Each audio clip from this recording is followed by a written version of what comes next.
Hard disk enclosure লাগে, 12 ভোল্টের adapter লাগে, কত কিছু লাগে, ঠিক আছে। তারপরে সব কিছু চিন্তা ভাবনা করে আমি একজনের কাছ থেকে এইটা নিলাম, যেটা ল্যাপটপেরই এক্সটার্নাল হার্ড ডিস্ক, ল্যাপটপের হার্ড ডিস্কের জন্য এটার সাথে অ্যাডাপ্টার সহ একটা পাওয়া যায় বা ইনক্লোজার লাগাতে হয়।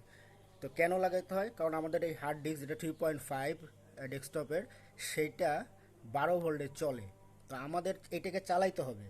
আর এইটা এখানে কানেক্ট করলে পরে এটা নিজেই অন হবে, এই সার্কিটটা আমাদের শুধু এইটার জন্য। তো আমাদের তো পাওয়ার সাপ্লাই ডেস্কটপের পুরোনোটা আছেই, সেটা দিয়ে আমরা যদি এই হার্ড ডিস্কটা কানেক্ট করি, আর এই এই যে এই তারটা যেটা ছাতা কেবল, এটাকে একটু মডিফাই করতে হবে। হ্যাঁ, এটাকে মডিফাই না করলে আপনি এটা এখানে লাগাতে পারবেন না, কারণ বোথ আর ফিমেল।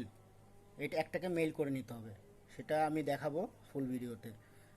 আর এখানে আমি এই যে কপি দিয়ে দিছি, কপি হচ্ছে আমার আগের হার্ড ডিস্কের, প্রায় 100 কত জিবি যেন, 75 জিবি এখনও বাকি।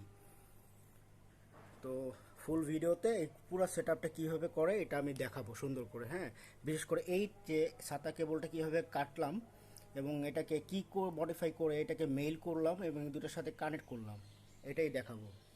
Thank you.